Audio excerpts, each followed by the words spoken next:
बिस्मिल्लाहिर्रहमानिर्रहीम अल्हम्दुलिल्लाहि रब्बिल आलमीन वस्सलातु वस्सलामु अला अशरफिल अंबिया वल मुरसलीन व अला आलिहि व सहबिहि अजमईन अम्मा बाद।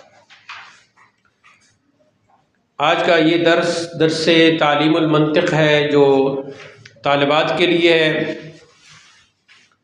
तो ये पहला दर्स है, इसका नाम भी हम रखेंगे दर्स तालीमुल मंतिक़।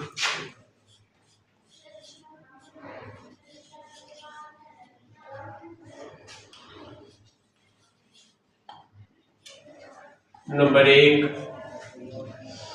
चूँकि मंतिक़ एक इल्म है तो किसी इल्म के शुरू करने से पहले कुछ उमूर होते हैं, कुछ ज़रूरी बातें होती हैं। तो उन ज़रूरी उमूर को, उन ज़रूरी बातों को कहा जाता है मुक़द्दिमतुल इल्म।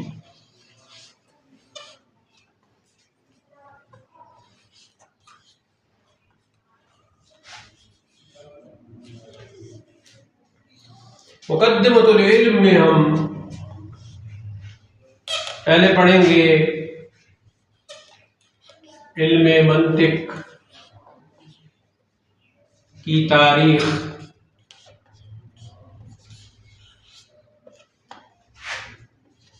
फिर पढ़ेंगे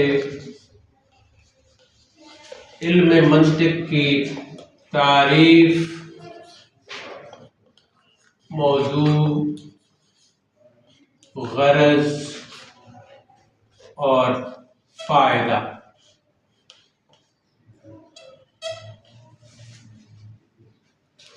कुछ और बातें भी जो मुक़द्दिमतुल इल्म से ताल्लुक़ रखती होंगी वो इंशाअल्लाह पढ़ेंगे।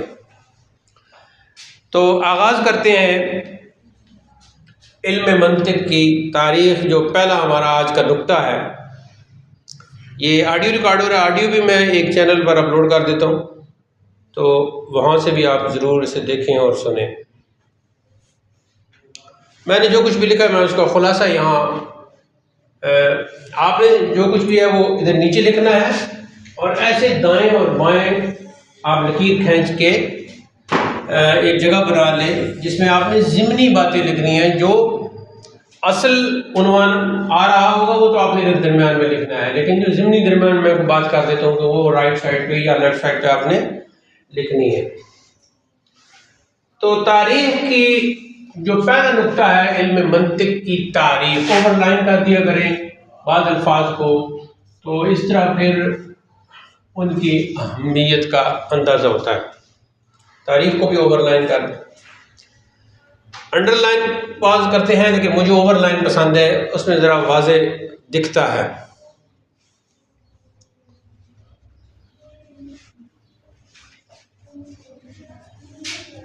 तो इसमें पहला है जी, पहला नुक्ता तारीफ़ जो हम बयान करेंगे तो उसमें पहला ये है कि इल्म मंतिक़ का आगाज़ यूनान से हुआ।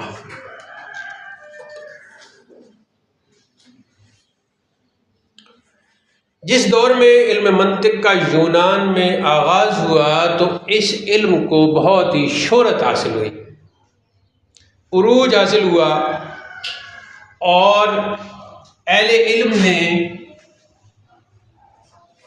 उस दौर में, अहले इल्म ने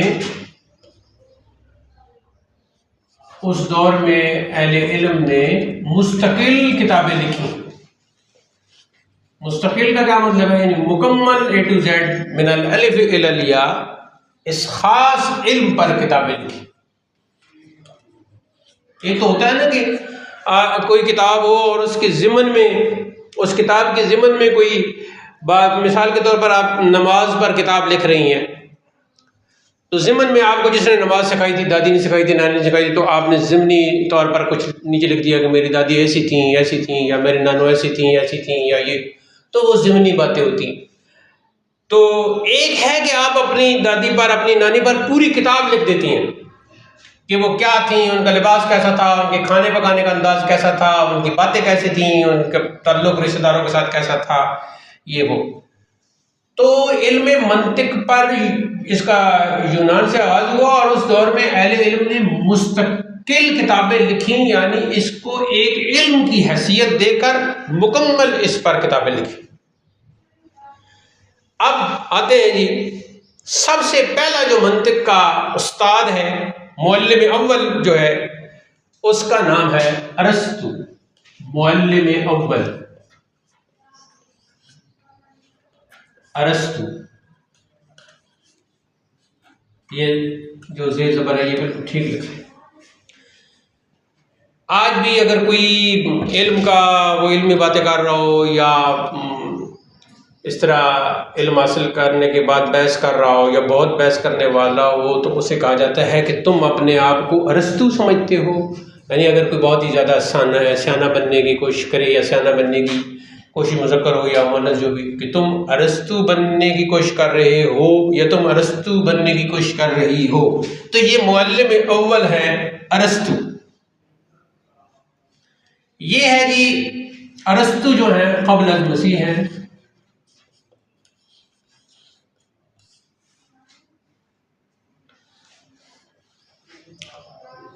ये मकदूनिया, आगे जाकर आपको ये तमाम अल्फाज भी आपके लिए आसान हो जाएंगे जब आप ज़्यादा। मकदूनिया एक जगह है, उसके करीब स्टागिरा या स्टाचरो ये दोनों नाम है। या स्टागिरा या स्टाचरो जो मकदूनिया के करीब है, वहां पैदाइश हुई मुअल्लिम अव्वल अरस्तु की।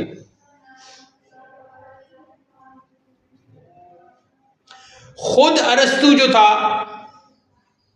इसके बारे में दूसरी बात, पहली बात तो ये होगी कि मुअल्लिम अव्वल है। दूसरी बात इसके बारे में ये याद रखनी है कि अरस्तु सुकरात खुद बहुत बड़ा एक हकीम यानी फिलोसफर गुजरा है, तो अरस्तु सुकरात का शागिर्द था।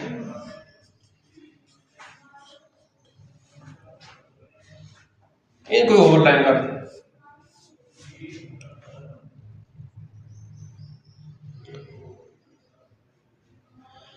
और सुकरात जो है, जबकि सुकरात फिसागोरस के शागिर्दों में था। फीसा सा के साथ, फिसागोरस आगे भी सा है।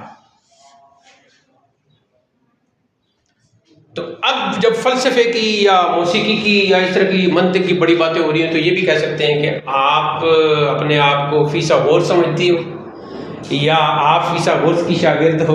तो ये इस तरह के जुमले बोले जाते हैं। अब आगे चलते हैं।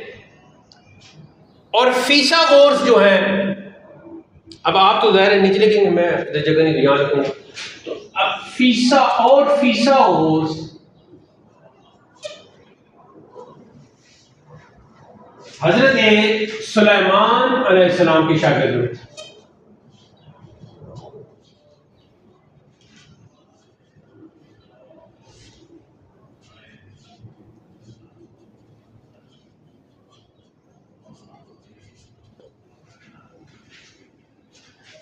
अरस्तु शागिर्द है सुकरात का, सुकरात शागिर्द है फिसागोरस का, और फिसागोरस शागिर्द है हजरत सुलेमान अलैहिस्सलाम।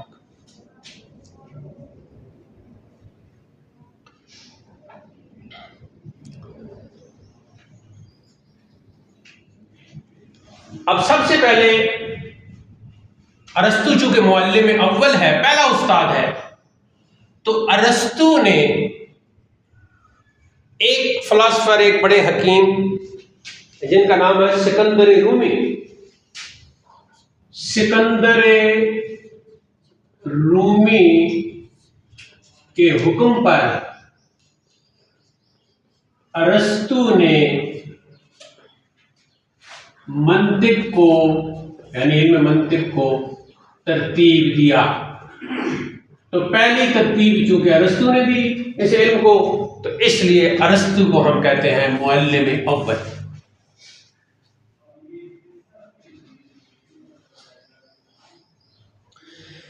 जब अरस्तु ने मंतिक पर किताब तरतीब दी तो सिकंदर रूमी ने वो किताब देखी, बहुत खुश हुआ, और ये आप अपने लफ्ज़ों में लिख लें। तो सिकंदर रूमी ने अरस्तु को 5 लाख दीनार इनाम के तौर पर।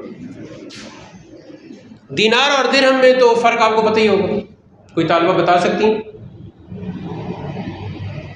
देखिए, एक चांदी का होता है, एक सोने का होता है, तो कोई तुक्का लगाएं। दीनार चांदी का होता है या सोने का? सोने का होता है। तो 5 लाख दीनार इनाम दिया सिकंदर रूमी ने अरस्तु को मंतिक तरतीब देने पर। फिर उसने हर साल के लिए 1,20,000 दीनार मुकर्रर कर दिए। अच्छा, ये जो अरस्तु था ये फ़िलासफ़र तो था ही, हकीम जो है ना फ़िलासफ़र को कहते हैं। ये जो हम लोकल पंजाबी में ये तबीब जो होता है, दवाएं बेचने वाले, उनको भी हम हकीम कह देते हैं, वो हमारा लोकल स्टाइल है, हम उसमें बोलते हैं। हकीम का जो माना है हिकमत वाला, और हिकमत कहते हैं फ़लसफ़ा को। जैसे कि आप आगे जाके किताब पढ़ेंगी फ़लसफ़ा की, जो आपके कोर्स में शामिल है, तो उसमें हिदायतुल हिकमा वगैरह भी है, मैब्ज़ी है, और इस तरह की फ़लसफ़ा की किताबें हैं। आगे जाकर अगर आपका टेस्ट हुआ तो आपको और किताबें बताई जाएंगी, आप खुद पढ़ सकती हैं। तो ये अपने ख़ास अंदाज से इबादत भी करता था। उस वक़्त जो भी इबादत का तरीक़ाकार था, अल्लाह की तौहीद का पक्का ये इकरार करने वाला था। और एक और ख़ास बात इसकी ये थी कि वो ये बात मानता था कि ये जो जहान है ये फ़ना होने वाला है, हादिस होने वाला है। तो इस एतबार से उसका अकीदा जो है वो काफ़ी हद तक दुरुस्त था। तो ये है जी मुअल्लिम अव्वल अरस्तु।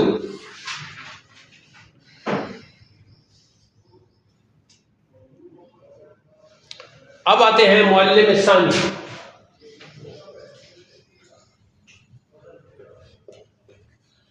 आप इसे मुअल्लिम दुहूम भी लिख सकते हैं। वो है फाराबी।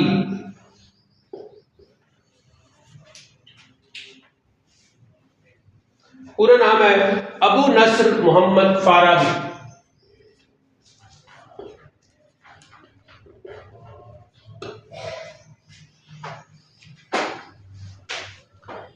तुर्किस्तान में फाराब के मकाम पर अबू नस्र मोहम्मद फाराबी पैदा हुए। तुर्किस्तान या अफगानिस्तान से आगे जो रियासतें हैं उनमें शामिल है, जहाँ की तुर्कमनी, अपने आप को तुर्कमनी कहते हैं। यहाँ अटक में भी बहुत ज़्यादा थे तुर्कमनी। एक है तुर्की, वो तो तुर्की से ताल्लुक़ रखता है। तुर्किया जो है ना, तुर्किया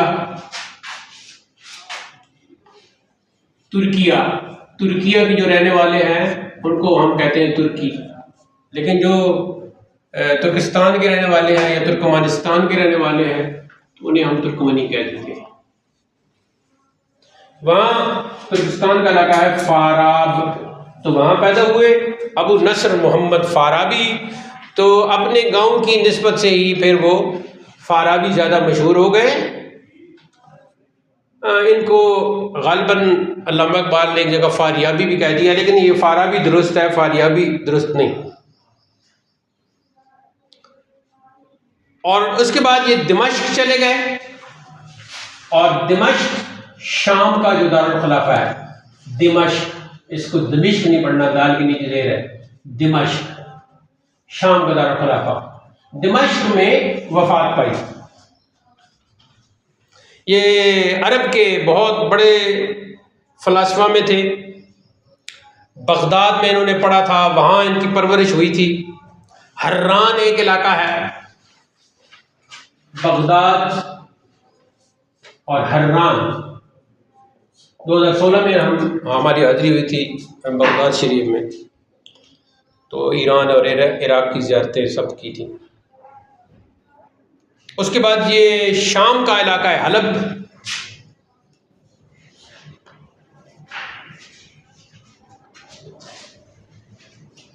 वहाँ भी ये मुकीम रहे। मंतिक में इन्होंने जदीद इजाफा किया, इसलिए इनको मंतिक का मुअल्लिम सानी कहा जाता है। इन्होंने बहुत सी किताबें लिखी, जिनमें से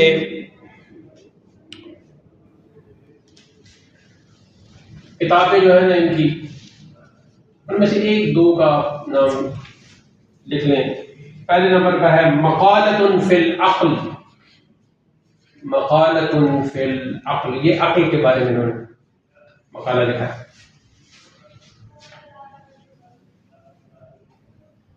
एक और इनकी किताब है अज्विबतुन अन मसाइल फ़लसफ़िया, मैं इधर लिख देता हूँ। अज्विबा जवाब की जमा है, अज्विबतुन अन मसाइल फ़लसफ़िया। इस तरह 4-5 इनकी किताबें और भी हैं। अब आते हैं जी मुअल्लिम सालिस,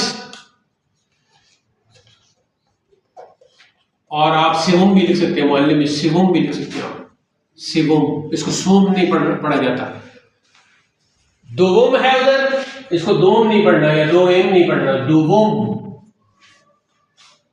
और इसको सोम या सोएम नहीं पढ़ना, सिवम, ये जबर लगा लें। मुअल्लिम सालिस है बू अली इब्ने सैना, बू अली इब्ने सैना, कोई सीना पढ़ते हैं, कोई सैना पढ़ते हैं।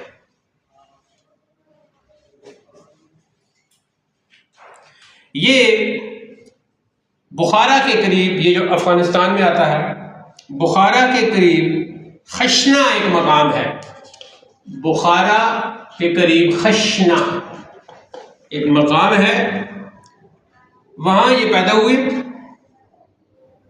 908 में, 908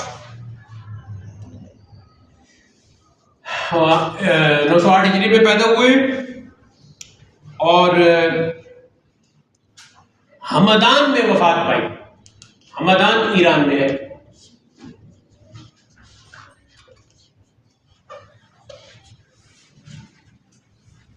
ये भी बहुत बड़े फ़लसफ़ी थे, बहुत बड़े हकीम, बहुत बड़े फ़लसफ़ी, बहुत बड़े मुफ़क्किर, बहुत बड़े रियाज़ीदान और बहुत बड़े तबीब भी थे। यानी जो तबीब जिन्हें हम लोकल लैंग्वेज में हकीम कहते थे ना, दवाएं देने वाले, दवाएं बना, वो तबीब भी थे।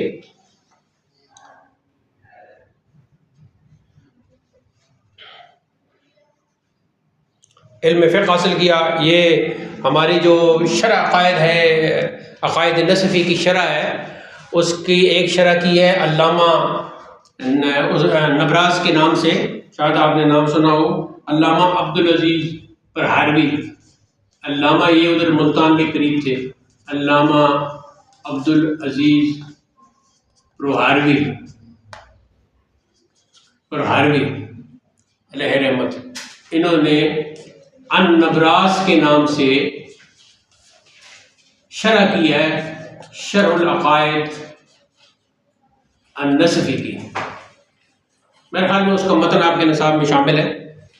तो उसकी शरह की है इमाम तफ्ताज़ानी ने, और इमाम तफ्ताज़ानी की फिर मज़ीद शरह पर इन्होंने की अल्लामा अब्दुल अज़ीज़ परहारवी। तो अल्लामा अब्दुल अज़ीज़ परहारवी का यहाँ एक कौल नकल किया गया। वो कहते हैं कि इब्ने सैना ने या इब्ने सीना ने सबसे पहले इल्म फ़िक़्ह हासिल किया, फिर मंतिक, फिर रियाजी, तबीयात फ़िज़िक्स को कहते हैं, इलाहियात और तिब जैसे उलूम यहाँ बुखारा में हासिल किए।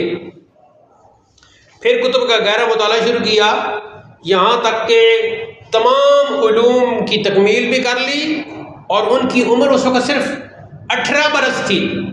तो 18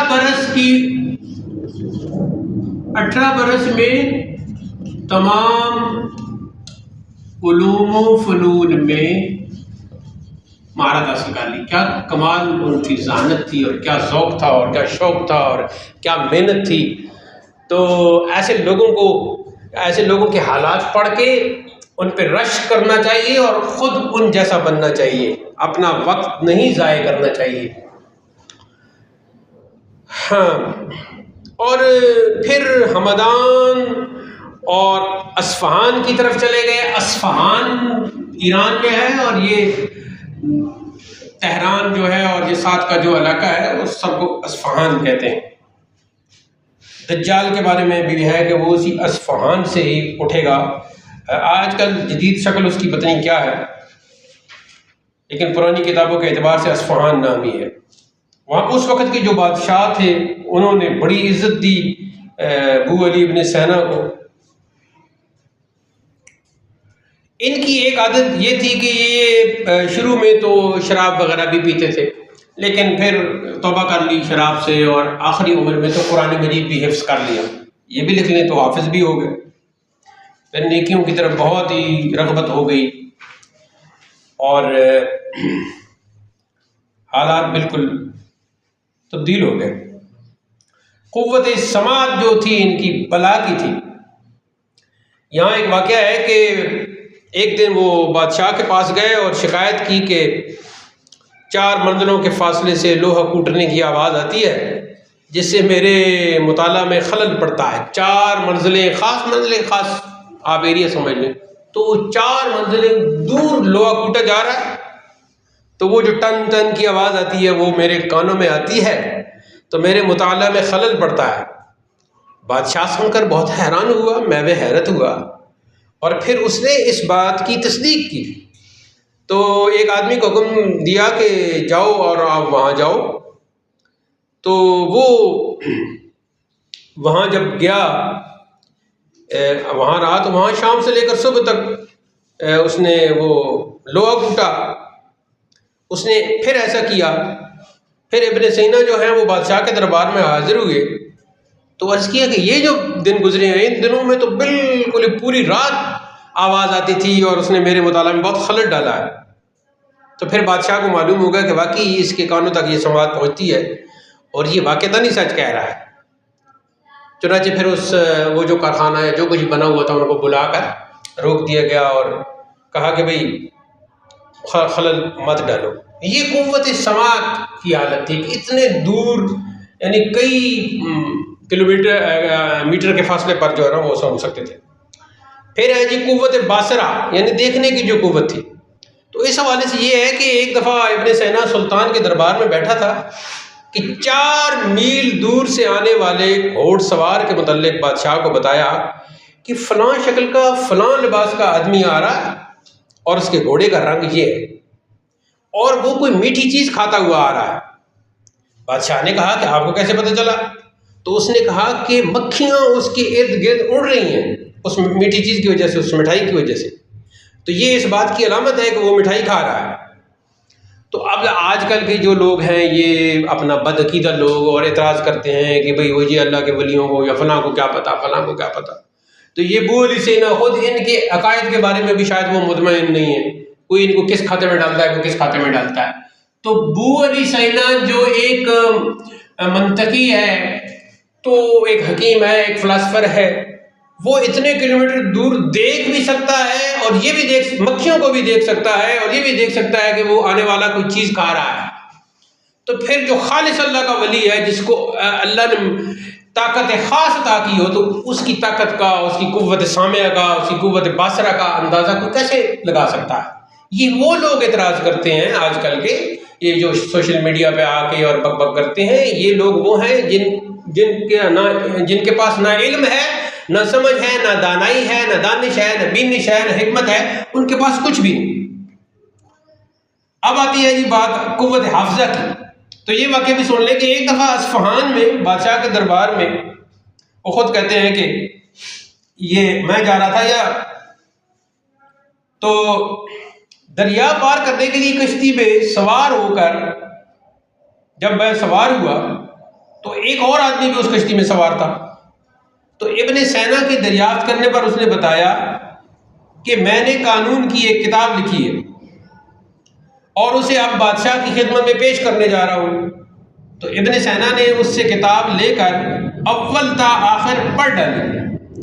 कश्ती में उसके पास किताब थी, उसने कहा था मैंने कानून पे किताब लिखी है, अब मैं बादशाह को दिखाऊंगा, बादशाह इसे ओके कर देगा तो फिर मेरी किताब की नकलें तैयार हो जाएगी। उस वक्त प्रेस तो नहीं था ना आजकल की तरह, तो नकलें तैयार होंगी तो किताब मेरी मशहूर होगी। तो उससे लेकर कश्ती के अंदर ही इब्न सैना ने वो किताब पढ़ना शुरू की और पूरी पढ़ डाली।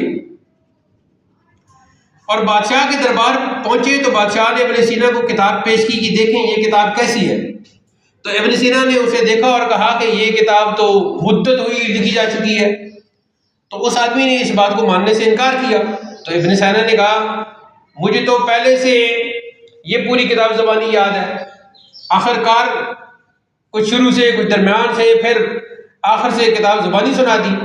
तो वो आदमी शर्मिंदा हो गया, यानी सिर्फ कश्ती के दौरान पढ़ी थी लेकिन इतना कुव्वत हाफ़िज़ा था। अब आगे चलते हैं जी किताबों की तरफ। तो किताबों में सबसे मशहूर किताब जो अबू अली सैना की है वो है अल कानून। दूसरी किताब है अश्शिफा। तीसरी है जी किताब उन नजात, नजात नून के ऊपर ज़बर। और चौथी किताब है उयून उल हिकमत। उयून ऐन की जमा है, ऐन चश्मा को कहते हैं।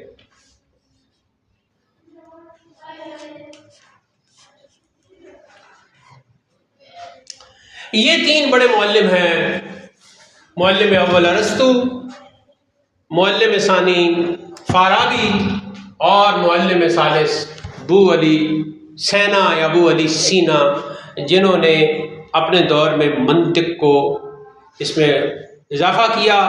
अरस्तु ने मुरत्तब किया, फाराबी ने उसमें इजाफा किया और उसमें खूबसूरती लाए, और फिर अबू अली सीना ने और उसमें इजाफा किया।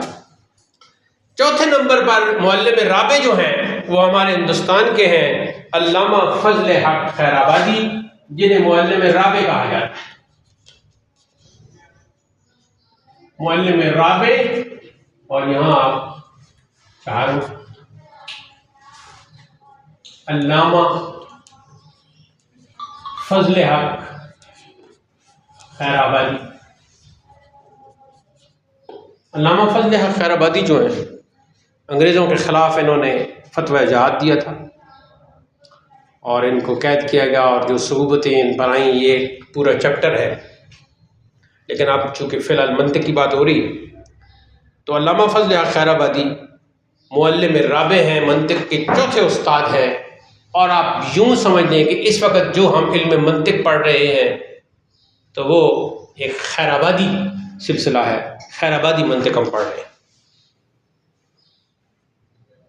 अल्लामा फजल हक खैराबादी 1212 हिजरी में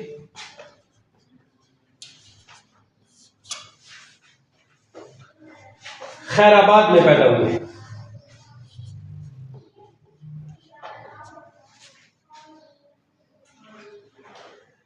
आपके जो वालिद गिरामी है उनका नाम था अल्लामा फजल इमाम। वो खुद बहुत बड़े मंतिकी भी थे और बहुत बड़े अल्लामा थे। फ़लसफ़ा पर भी उनकी किताबें हैं और मंतिक में भी। दिल्ली में सबसे बड़ा जो ओहदा था सदरुस सुदूर का, उस पर वो फाइज थे। सदरुस सुदूर। अल्लामा फजल खैराबादी खुद जब वालिद अल्लामा फजल इमाम है तो ज़ाहिर है घर का इल्मी माहौल था, तो इल्मी माहौल में परवरिश पाई और तमाम उलूम व फ़नून अपने वालिद गिरामी अल्लामा फजल इमाम से हासिल किए। इल्म हदीस की सनद शाह अब्दुल कादिर मुहद्दिस दिलवी से जा मिलती है, और उलूम में इतनी तरक्की की कि फिर इल्म मंतिक में कमाल हासिल किया और मंतिक के उस्ताद बन गए, मुअल्लिम बन गए। और पिछली जो लड़ी 3 मुअल्लिमों की आ रही थी उसमें मुअल्लिम राबे बनकर उभरे। आप शायर भी थे, अरबी में आपके कसायद भी हैं। एक सबसे बड़ी किताब आपकी अरबी की है जो इस 1857 की जो जंग आज़ादी है इस पर आपने लिखी, अस्सौरतुल हिंदिया के नाम से। वो अरबी में भी इस वक्त दस्तयाब है और उसका उर्दू तर्जुमा भी दस्तयाब है।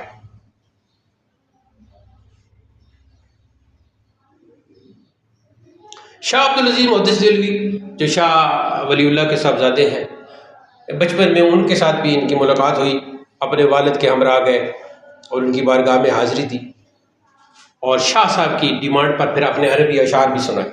अल्हम्दुलिल्लाह मैं भी शायर हूँ, 7-8 ज़बानों में मैंने शायरी की और अरबी शायरी भी की है, फ़ारसी शायरी भी की है। फ़ारसी में तो मैंने चौथी क्लास में था तो मैंने फ़ारसी शायरी शुरू कर दी थी, पंजाबी और फ़ारसी, फिर उर्दू अरबी की तरफ बाद में और बाकी ज़बानों में।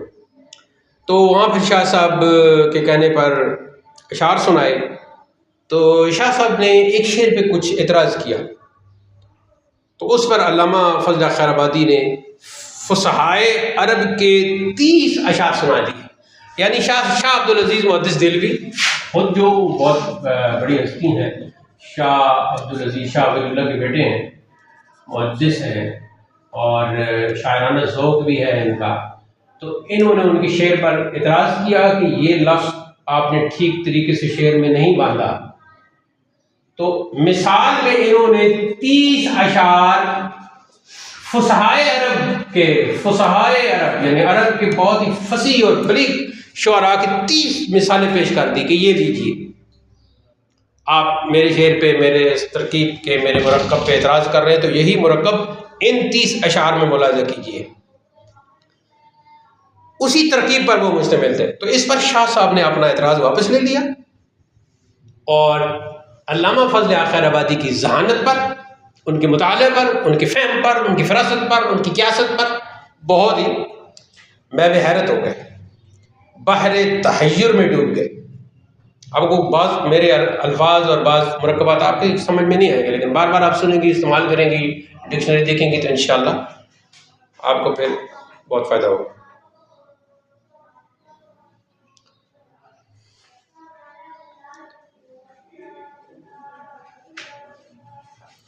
आप सल्लल्लाहु अलैहि वसल्लम की शान में जब जज़ीरे अंडमान में आप थे तो उस वक़्त जो भी आप पे मुसीबतों के पहाड़ इन अंग्रेज़ों ने गिराए तो वो सारी बातें और नात अरबी अशार की शक्ल में आपने पेश की और उसी अस्सौरतुल हिंदिया में वो मौजूद है।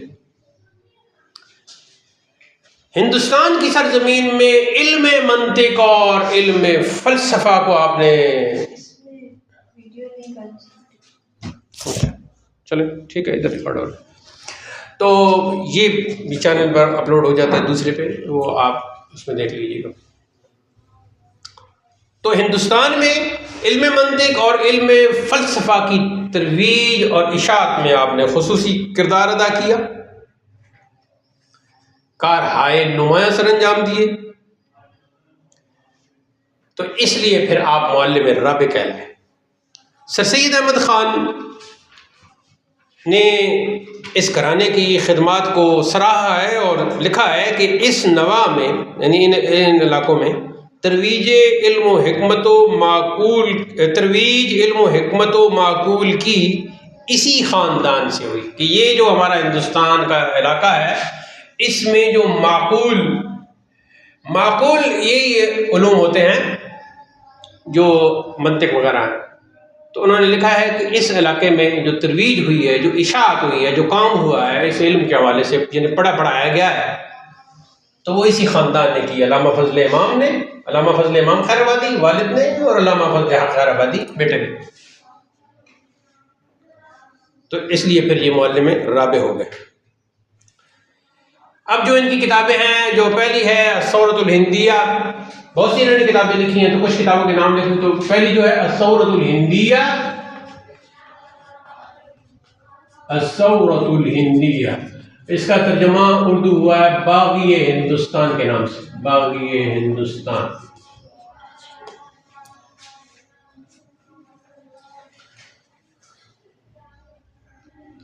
मंतिक पर जो इनकी किताब है वो है जी हाशियतु क़ादी मुबारक,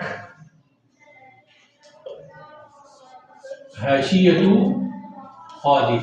क़ादी मुबारक जो है उस काजी मुहिबुल्लाह बिहारी थे, उनकी किताब है सुल्लुमुल उलूम मंतिक में, तो उसका काजी मुबारक गोमा पावी ने उसकी शरह लिखी, तो उस शरह पर फिर हाशिया लिखा अल्लामा फजल खैराबादी ने, हाशियतु क़ादी मुबारक। क़ादी मुबारक जो है वो शरह है सुल्लुमुल उलूम की, सुल्लुमुल उलूम मंतिक की किताब है काजी मुहिबुल्लाह बिहारी की। ये रिकॉर्ड हो रहा है तो फिर आप और भी किताबें लिखी, एक किताब लिखी है तसव्वुफ पर, फ़लसफ़ा वादतुल वजूद पर, उसका नाम है अर्रौदुल वजूद, अर्रौदुल वजूद।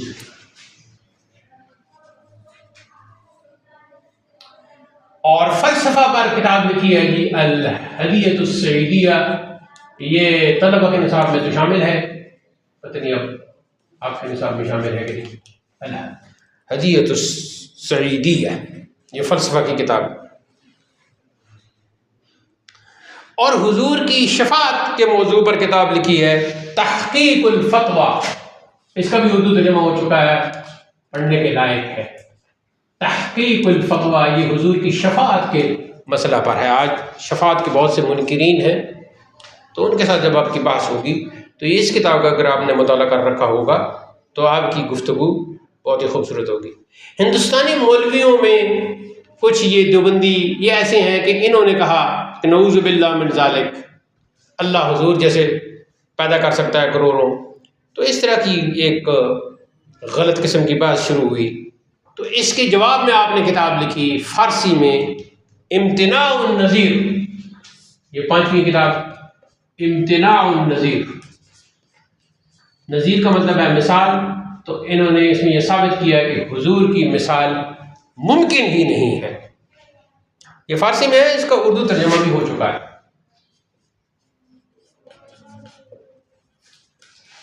तो अगर अल्लाह ताला आपको फ़ारसी और अरबी में महारत अता करे, मेरी तो यही दुआ है, तो आप असल अरबी और असल फ़ारसी की किताबें जब आप पढ़ेंगे तो आपको बहुत ही लुत्फ़ आएगा। तर्जुमा में वो बात नहीं होती, तर्जुमा करने वाला हर कोई फाजिल नहीं होता, हर कोई उस तरह का अदीब और शायर नहीं होता कि ठीक ठीक तर्जुमा करे। तो इसलिए कोशिश करें कि अपनी अरबी और अपनी फ़ारसी को इतना बेहतर कर लें कि असल मतन, असल टेक्स्ट जो है उस जिस लैंग्वेज में, अरबिक लैंग्वेज है या पर्शियन लैंग्वेज है, वो असल टेक्स्ट आप पढ़ें। तो ये हैं जी मुअल्लिम राबे, इनके बारे में हम और बातें भी करेंगे, ये बहुत बड़ी हस्ती थे। तो मुअल्लिम आज हमने पहला नुक्ता इल्म मंतिक़ की तारीख़ ये कुछ ना कुछ पढ़ लिया है। मुअल्लिम अव्वल अरस्तू, मुअल्लिम सानी फ़ाराबी, मुअल्लिम सालिस बू अली सैना और मुअल्लिम राबे अल्लामा फजल हक़ खैराबादी। और मुक़द्दमा का दूसरा नुक्ता इल्म मंतिक़ का अपना की तारीफ़, मौजू, ग़रज़ और कुछ और बातें जिनका ताल्लुक़ मुक़द्दिमतुल इल्म से है, वो इंशाअल्लाह हम कल बयान करेंगे। अगर आप ये समझती हैं कि वीडियो ये ज़रूरी है तो फिर वीडियो का एहतमाम और मोबाइल वगैरह का एहतमाम ज़रूर रखें ताकि वीडियो बन सके, और ऑडियो तो इंशाअल्लाह ये अब हो रहा है। इसी पर आज दर्स तालीमुल मंतिक़ का इख्तिताम होता है। व आखिर दावाना अल्हम्दुलिल्लाहि रब्बिल आलमीन।